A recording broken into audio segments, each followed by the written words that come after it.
Hello, hello, lovelies. Good morning, good afternoon, good evening, whatever time of day it is for you. We are proud to present this year's holiday audio play, A Perfectly Potter Party. This year, we decided to try something new. Yazzie, our new audio play director, and I created an event to write a screenplay. We are so proud to present this story from the winner, Laika. So get some hot chocolate and a warm blanket. We hope you enjoy this festive gift. Wishing all of you a joyous and safe holiday season. Love, Summer.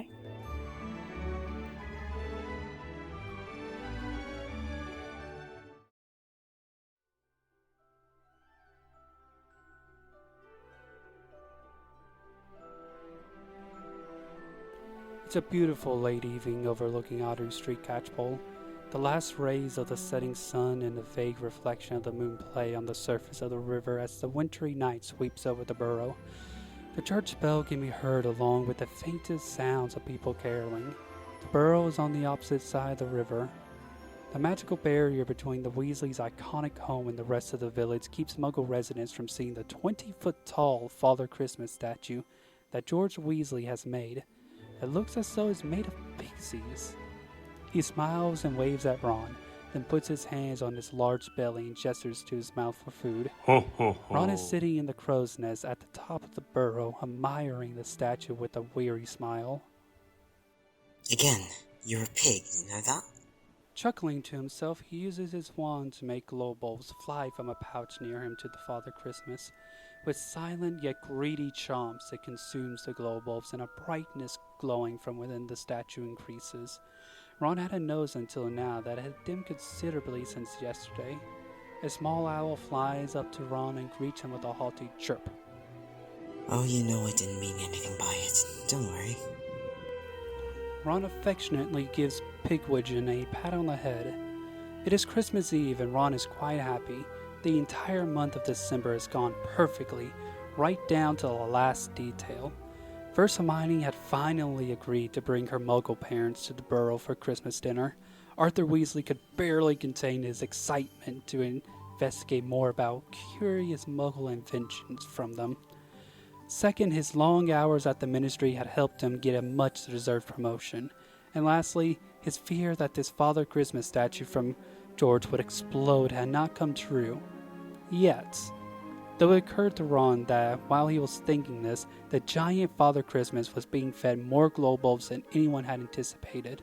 Mrs. Weasley interrupts his introspection when she looks up and sees where Ron is lost in thought. Ron, the phone is screeching at me again. Could you see why it's doing that? Coming, Mom. Ron apparates down to the living room and picks up the phone. Weasley residence, how may I help you?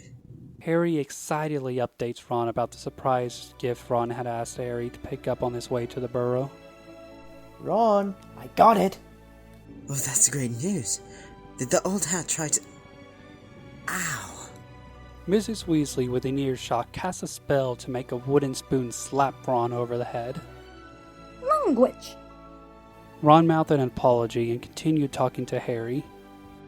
No, she offered me a discount. Oh, she did? But that's like 12 posters outside. I'm glad she did though. I'm still saving money for that, anniversary dinner. A car pulls into the Burrow's garage and Mrs. Weasley gestures to Ron to go see who has arrived. You know you could just ask Fleur. She'd be overjoyed to get a table for you two. No, thanks. She'd probably go overboard and reserve the whole restaurant for... Ginny! Hey! Ron, I think I see Ginny. We'll be there in a few, right? Alright. Cheers. Ron puts the phone down and apparates to the garage to see Mr. Weasley talking to his new car. Oh, is that so? Well, aren't you... Ron! Hi, Dad. How's your day? Great! I approved the final list of candidates, and we'll have the youngins going into the field as early as Boxing Day. Why'd they make you work today again? Oh, I was just there for an hour or so. I had too much fun teasing your mother about tonight's dinners. She made me stepson. Kingsley reckons I can work from home now. Give him a position, it's a good offer. I get some more time with the car. More more time with who? With you, of course. Who else? Kingsley asked me to work from home. That's wonderful, isn't it, Ron? Ron nods and quickly excuses himself from the conversation. Out in the garden, he tries to send a Patronus message to Hermione when he sees another car pull up to the burrow. The car stops right next to Harry and Ginny, who have just apparated. Mr. and Mrs. Weasley step out of the garage and greet everyone. Ginny! Oh dear, we missed you. And is that Harry? Oh my, I almost didn't recognize you with that beard. Ginny hugs her mom and pulls Harry in. Ron greets Hermione's parents as they climb out of their car, but is pushed aside by Mr. Weasley as he almost trips over himself on his way to hug her parents and talk to them about the intranets. Glad you can make it. We're really excited to have you here. Come in. Hope you like ham.